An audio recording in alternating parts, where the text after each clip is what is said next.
Hello guys, it's Jonathan here doing another Reimagining Beyblade Burst video. Of course, a series where I like to change or conceptualize like evolutions to bays and stuff. Just a fun series where I just talk about what I would have personally done. So anyway, this is of course Reimagining Beyblade Burst Part 8, BU Extended Part 2. So basically, this is kind of a 4-part series within the entire series where I go through every single bay that did not get a DB evolution and give it one, because why not?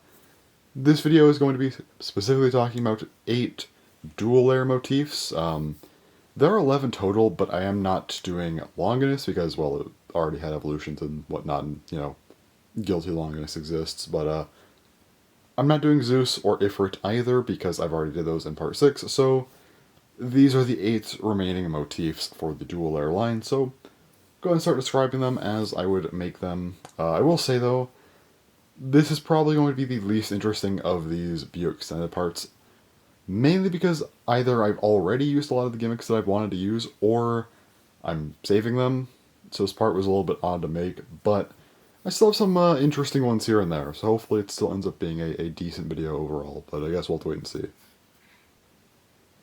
Alright, so starting off here, we have Brutal Baldur Bear Built Beta. So this is of course, a Baldur evolution in the DB system. So how would I do this one? So first up, the Baldur core, I would just be very simple. 3 view locks, kind of keep a similar design to this part, just expanded a bit to match the other DB cores.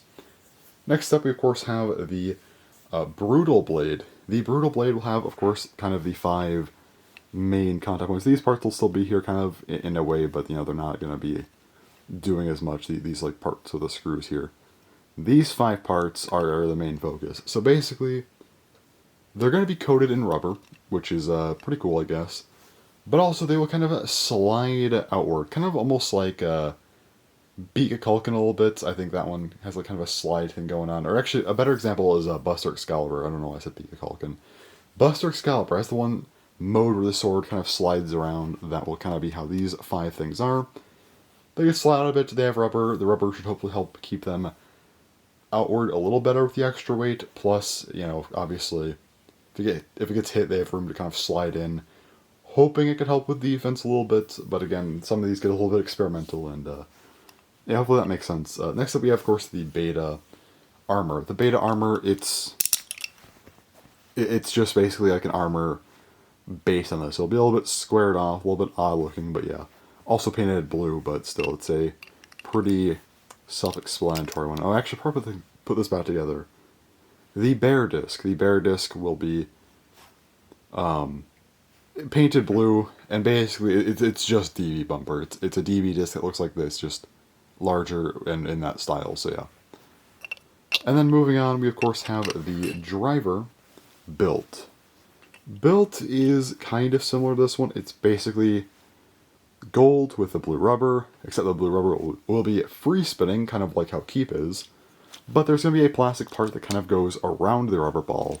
Similar to how Moment has kind of this thing. It's kind of like a rubber Moment almost, except maybe this ball's a little bit smaller and kind of more in line with with Bite. So, kind of a mix of these 2 drivers right here. And that is what I would do for a DB Baldur. I know it's not the craziest thing, but I just think it would make sense for a nice Baldur evolution, so yeah. Alright, now we of course have Quetzalcoatl.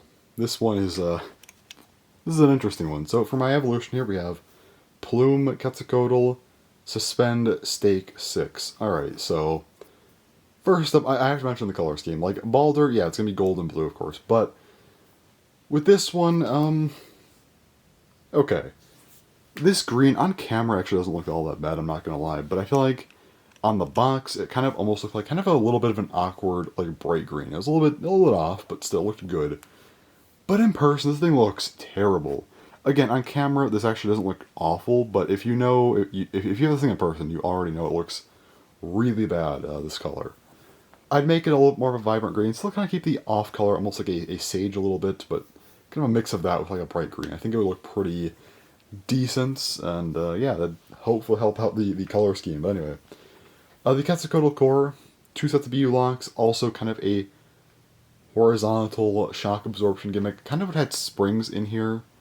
If you know how kind of Knight works, has like the springs, sort of like that, but purely horizontal. It wouldn't move up and down at all like the blade wouldn't. It'd be purely a horizontal thing, just to kind of add some shock absorption. Next up, we of course have the Plume Blade.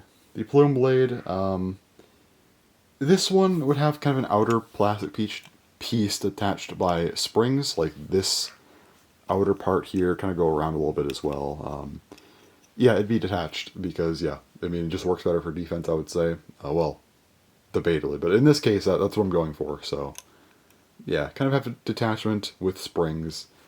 Why not? I think that'd be a solid gimmick to add on to Quetzalcoatl, who really doesn't have a gimmick. 6 armor, I mean, the 6 armor, I mean, I don't, it's just this guy, I mean, same thing that, you know, a lot of bays have. Again, just kind of a pretty neutral armor that I think would work for something like Quetzalcoatl. So, now we get to some of the more interesting stuff. So first up, the disc. Alright, so for the disc, this is like the closest thing we really have to a gimmick on this bay. Jerk has kind of a shock absorption thing with how the plastic is designed, but like not really. But obviously I kind of themed the whole bay around that, so... Yeah, alright, Suspend. Okay, so Suspend is basically going to be a BU lock disc that has springs, like 2 springs, kind of around these parts, and then this outer plastic piece will also be represented on that BU lock disc, and it's obviously, yeah, the plastic on the outside is just attached by those 2 springs. It's a very self-explanatory one, but again, I think it just kind of works for what this bay is. Also, I'd make it very large to kind of match with the blade, so it'd actually be a very wide disc to kind of do something like that, where it's at least about right with the blade, and also kind of a flat wall to match up with the blade as well. Also, just a quick thing, I'm not going to have the blade have this stupid little ridge here. It messed up the bay, I'm not going to lie. So anyway, moving on to the driver, Stake. Stake is very similar to something like Press, kind of an evolution of Press. So it'd have kind of a bigger ball, like you wouldn't have these stupid, like, 4 things here. It'd just be a ball, a little larger than this, still just a plastic, stationary ball. But then these spikes would be a little bit larger. These 4 little blocks with the spikes on would be a bit bigger. But more importantly, they would free spin. Yeah, this whole outer part you'd be able to just kind of spin. And I think that'd just be kind of a cool little extra part to the bay. There you go, Quetzalcoatl evolution. Not the craziest evolution, but I think it's just one that works pretty nicely for a kind of just a really awkward bay, honestly. Alright, the next bay here we have is going to be Rabid Fafnir Flux Reap-4. So basically how this would work, alright, so first up, the Fenrir core just have 1 set of BU blocks, that's all. And then there's the Rabid Blade. This one would be sort of weird. So it'd have kind of a similar design where you have like these 4 blades that are kind of, I mean, they're attack-oriented, but they're not really that crazy. They're kind of, you know, like softer blades, smoother blades. They're not as aggressive. You'd also have a gimmick that's kind of like Wind Knights. It kind of have an airflow thing going on with it. And you have 2 modes. You switch it to make the air flow up or down. And what that does, in theory, is it's meant to basically push up on the bay to kind of give it extra stamina, or push down on the bay to give it more defense. That's what Wind Knight does. I'll talk about that more in a bit, but it will have a bit of a different effect for this bay. And while, yeah, I know that effect you can argue is marginal, I hope it does have a bit more of an impact on something like this, which I'll get to in a moment. But anyway, next up, the armor 4. Same one as Zest Achilles. It's pretty basic, but yeah. Then we have the Flux disc. This is another BU lock disc. It has a gimmick that kind of changes airflow, again, copying kind of the Wind Knight gimmick, but in a disc format, and also just kind of have the whole 4-sided thing going on, kind of to mirror Entropy, which was a disc I conceptualized to replace Boost on Fang Fenrir in episode 1. Kind of a 4-sided disc to kind of match up with the blade, and now it would be expanded a bit to be a BU lock disc. That'd be pretty cool, I would say. And yeah, now you can kind of have both of them change, and you can basically I guess you could mix the airflows, but realistically you could have both in kind of a downforce, or both in like kind of an upper force, or whatever you want to call it. And so with that, the gimmick kind of centers around the driver. Now this is technically a reused driver, but again, requires some explanation, because the driver for this thing is called Reap Dash. So basically, Reap was a driver that I made for a conceptual Chose-That's Death Scyther called Gloom Death Scyther. Basically, it was like Jaggy except rubber. So, yeah, I mean, that's all there really is to it. So it's a rubber Jaggy, effectively. And what this would do, well, first up, it's a dash driver, but basically, rubber has a lot of friction, and I feel like if you maybe have the airflow gimmick, even if it's a marginal thing, I think maybe having it with kind of the upper force, it can maybe lift it off the ground, at least keep it up slightly better again, put less, tension on that rubber to make it a little bit less aggressive, but also have a bit more stamina, while if it's putting, having downforce, then maybe it will be even more aggressive. So, again, it's a little bit of a weird one. It's something that'd probably take a bit of extra testing, because again, it'd be a lot of, you have two parts kind of using the airflow gimmick, but hopefully do something, and maybe it could change up the attack a little bit. That'd be kind of a cool idea if it could, so, I don't know. I thought, kind of focusing more on this weird idea would be an interesting one. Hopefully, yeah, it would have some kind of impact, theoretically. Alright, next up here, we have Savage Behemoth Load Clasp Dash 5. Okay. This one's also going to require some explanation, because two of those parts are things that are technically reused, but they're things I kind of made up in previous parts. So first up, the Behemoth core, I would just give it 4 sets of BU locks, because I think the gimmick kind of requires that. But also, the teeth would be able to move around a little bit. What I mean is that basically, this part in the center here, there'd be a little bit of a gap, kind of like how the other bays, like again, Wind Knight, or even like some of the other ones, like Savior Valkyrie, they have like the springs, so the teeth are kind of, in a sense, detached from the rest of the core. I would do that here, but the teeth instead wouldn't really be detached in like with a spring, they'd just be detached. They'd have to be locked in place so they couldn't like fall out, but they'd be able to move around a little bit. You'd be able to kind of slide them around slightly, they have some movement in them. I know it sounds really stupid, but trust me, I have an idea here.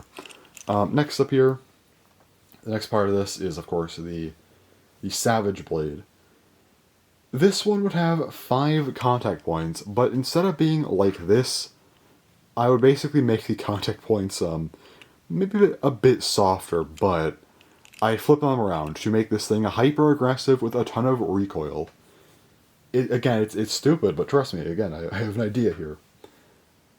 Also, yeah, there'd be a little bit of metal behind them to kind of add some weight and also just some general attack power. Hopefully that'd be cool. Next up, we have the 5 armor. It's just a 5-sided armor. It's nothing that crazy. This was originally based on Monarch Diablos, the Diablos I made up for DB in Part 6. So yeah, basically uses that armor, nothing too crazy. And then, of course, the load disc. I swapped this one out from Karma for Gatling Dragon as a better disc for it. It would basically mirror Sting. It's not a BU lock disc, but it's just kind of a disc that's kind of in a similar shape to Sting, but in DB form. And lastly, we have Clasp Dash. The Clasp Dash driver. It's basically like Hold. Same kind of deal. Maybe slightly larger, but kind of has the whole free spin thing, and also like this part just moves around a lot. Except it is rubber. This bay is meant to just be stupid. It is meant to just be overly chaotic for no reason. You have the teeth moving around, the whole blade just kind of like rattles around because of the teeth. You have a ton of recoil. You got some metal, which could change up the balance, and also again just give some stronger attacks. And a driver that is just stupidly chaotic with rubber, and this whole thing where it just moves around and is free spin. This bay, the whole gimmick of Behemoth here is meant to just make it as stupid and chaotic as possible. Again, does something like this work? I don't know. But it'd be fun to try, even if it's terrible. We've had things like Quest before, so who cares? But this thing, yeah, it's just meant to be absolutely stupid for absolutely no reason, and that is the entire idea behind this Behemoth evolution of sorts. Alright, next up here we have Eldritch Phantom Moon Mass 2. Alright, so first up, the Phantom Core. This one would have a little bit of metal kind of on each side, just a little bit. And it would also come with 3 sets of BU locks. Next up we have the Eldritch Blade. The Eldritch Blade, yeah, this one, so, okay, well actually, I'll say the color scheme for a minute, actually. That one requires some explanation with the core. But anyway, basically, all it is it'd be kind of a larger version of this, but with these contact points, like these parts right here would be kind of more exposed. Yeah, these exposed parts would have POM with metal behind it. Nothing too crazy, but I think it works with the polish gimmick. So, I mean, well, kind of the idea that polish has is kind of like the whole LED smooth thing. Yeah, it's kind of being pushed into the blade, in a sense. Before we move on to the color design, also, I'll just mention right now, the layer has the 2 armor. Pretty basic. But the color scheme here, so yeah, it kind of has the whole dark gray thing going on, but I'd have some pink on the core, along with like the blue eye and the red eye. On these outer parts here, I'd have red and blue parts that fade into magenta, kind of going based off of like the sticker design and stuff. So I think that'd just be a really cool design choice for it. Disc, same color design, but basically it would be Moon. Moon just feels too good of a like a DB proof. Like, I know it's not DB proof technically, but I feel like it'd just be, I don't know, DB proof would just be way too similar to this. I'm like, yeah, I thought about it, but I'm just thinking, this one, it's just so close. I might as well just reuse it in the same colors that Polish had here, so.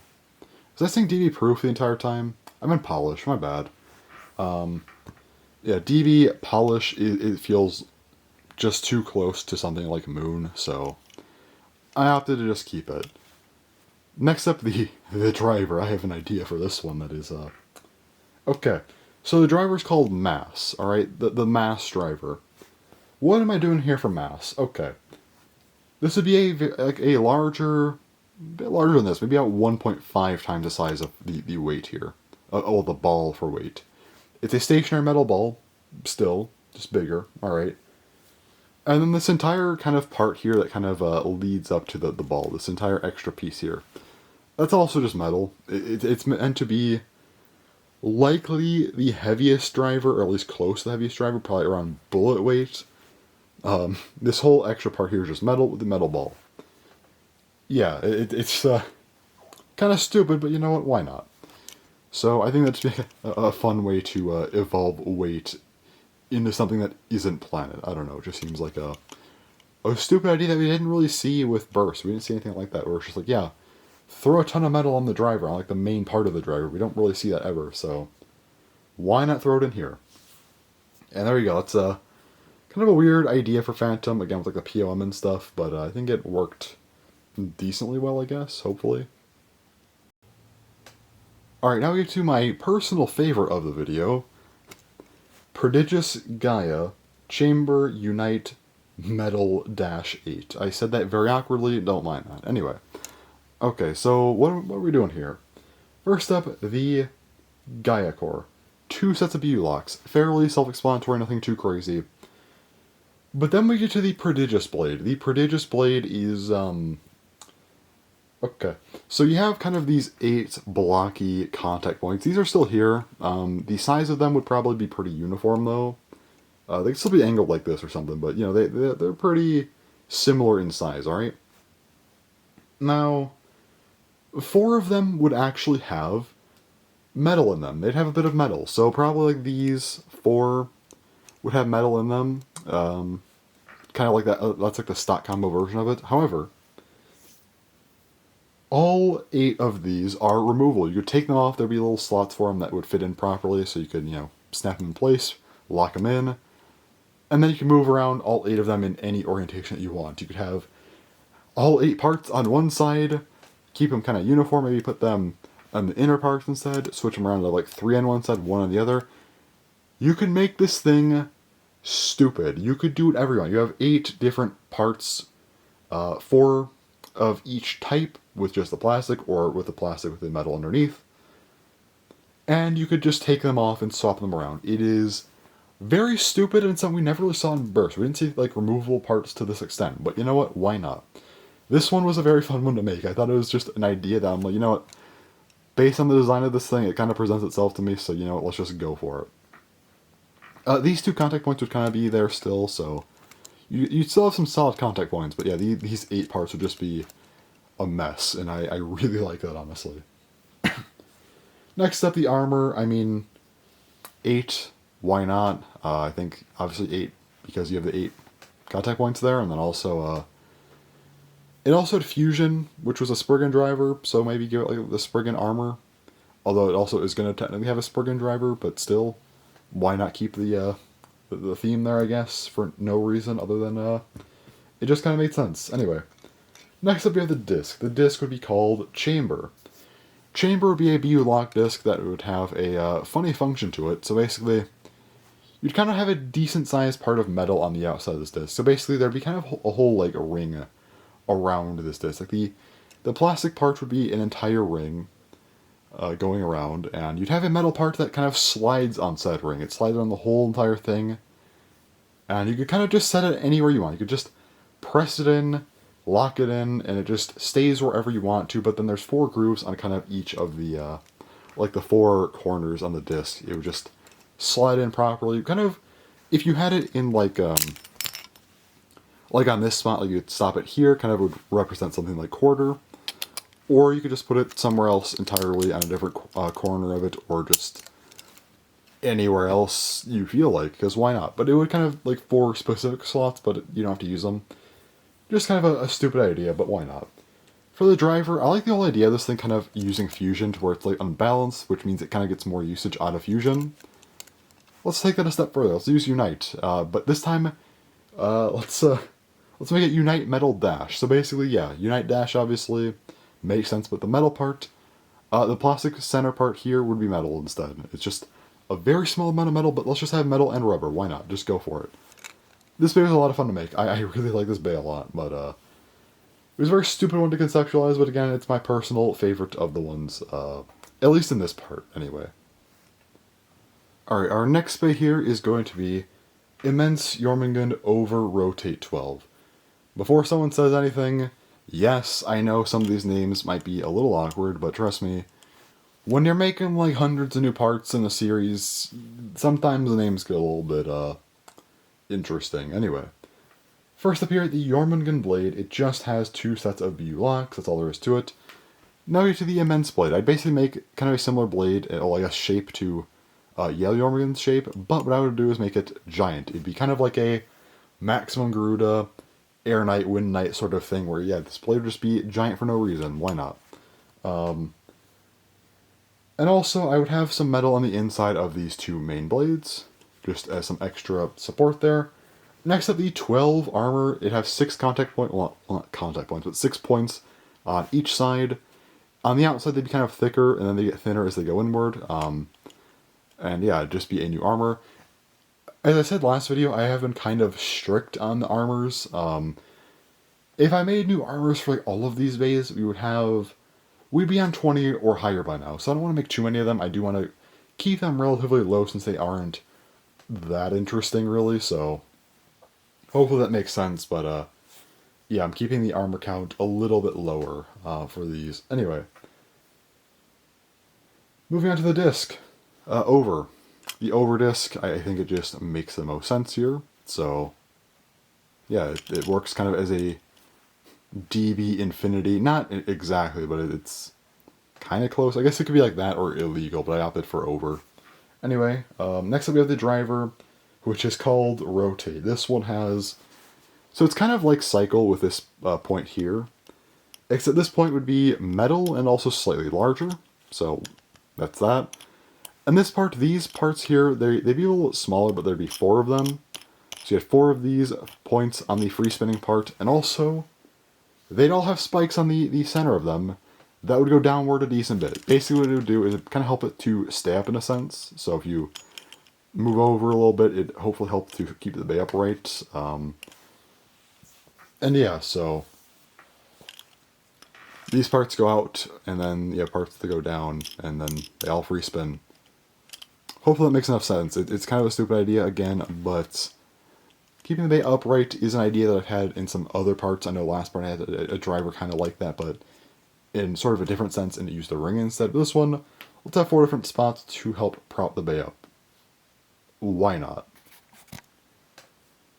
Alright, and now we have the final bay of this part, which is Vitriol Anubis Shriek Fission 0. Alright, so first up, this guy would be sort of an interesting one, so let me grab this as an example. So first up, the Anubis core would have 3 sets of BU locks, also would have some rubber stoppers. Basically like these two right here for Behemoth, not the center one though. Just a little bit of extra rubber support to make the lock on this thing a little bit better. Just because I think it would just, again, help it out, give it a little bit of extra burst resistance for what it is. And I've done something like this before, I believe, but there's kind of another version of it. Anyway, we then, of course, would have the Vitriol Blade. The Vitriol Blade would be very similar to this one here. You kind of have like the 6 different points on this thing. But these blue spots on the layer here, on the Vitriol Blade, they would be rubber. So yeah, they would be rubber, and basically they would actually be kind of more inward to start the battle, but as the bay loses spin, they would kind of pop out to be flush with the plastic parts on the blade. So you kind of see that right now, even on the layer, they're inward a bit more. Obviously on a DV blade, it's a much larger surface area, so be in even a little bit more on this, but then again, they pop out properly once the bay has lost some spin. So it'd be kind of a cool idea for them to have something like that, I would say. So yeah, just a little bit of an extra gimmick for Anubis, I guess. Next up, we of course have the armor, which is just the 0 armor. I feel like it just kind of works for Anubis, personally, so there you go. Then we of course have the Shriek disc. So the Shriek disc, I have to explain this one. Alright. This is another BU lock disc that doesn't have a specific gimmick. It's just that the plastic parts would be designed in such a way to kind of have the airflow make a sort of high-ish pitch sound. It wouldn't be very loud, but basically this has been done before. I've seen people have like 3D prints or mods where basically a bay can have like noise to it via airflow. It'd be kind of like that a little bit. You'd have a bit of airflow to make some noise. This one, yeah, the disc would just be kind of a somewhat round disc to kind of match up with Anubis. And like some other VU lock discs, like Moon or, Xanthus, basically it's just kind of no gimmicks to it. It just has the plastic on it and the BU locks and stuff.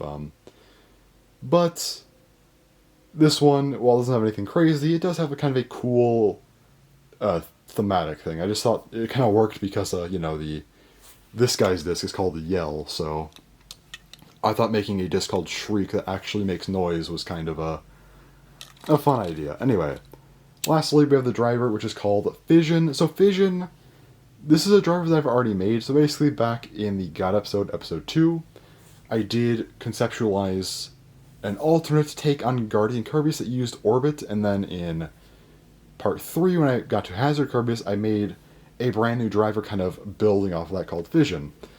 Fission would kind of have this part modified a bit so it isn't as far up and doesn't mess up the base spin as much, but it still has a free spinning ball here that would be very slightly smaller, but also there's a second one. There's a second one underneath the main one here, just because why not? It's a stupid idea, but again, it's just kind of one of those ideas I just liked for some reason, and I don't know how it would affect performance, so you know what? Just have a crazy idea for no reason, and I decided to reuse it again for Anubis, just because I think that it was a weird one that was something that it just felt like it'd be a good thing to reuse at this point. Obviously, if I'm conceptualizing my own version of Beyblade Burst, Fission's a driver that would not have been around since Chosette, so bringing it back, I think it'd be a cool idea. So anyway, that's all for Anubis. This is kind of another one that I personally like this one, actually. This is probably one of my favorites of the bunch. Not as cool as Gaia. I like that one the most. But yeah, this one, definitely one of my, definitely one of, like, the bays probably in the top half of this video, I would say, personally. Alright, so there you go. That is the second part of the PU Extended mini series within this series, so yeah, again, this one was probably one of the least interesting parts, I would say. The bays, again, it gets difficult when you're making so many bays, but after this one, I feel like the ideas get a lot more solid, which is nice, but I used up a lot of my crazier stuff for part 1 of this specific mini-series. Well, part 7 overall, I should just say part 7. So this one was a little bit weird, but again, with parts 9 and 10, it should be much more solid, so yeah. Anyways, that's that for this reimagining video. Hopefully, even with kind of the more limited stuff here, I had some decent ideas at least, I hope. But yeah, I guess that's that. Part 9, which will be the third part of the BO Extended mini-series, that one I want to get out within the first 2 months of 2024, so yeah, January, February, somewhere around there it should come out. This one I'm uploading in very late November, so yeah. Want to get this one out now so I can have December for some other stuff, and yeah, anyway. Hopefully the next one will be a bit more interesting. Hopefully this one was at least interesting enough still, but yeah, anyway. That's all for this video, so yeah, thanks for watching, and bye-bye.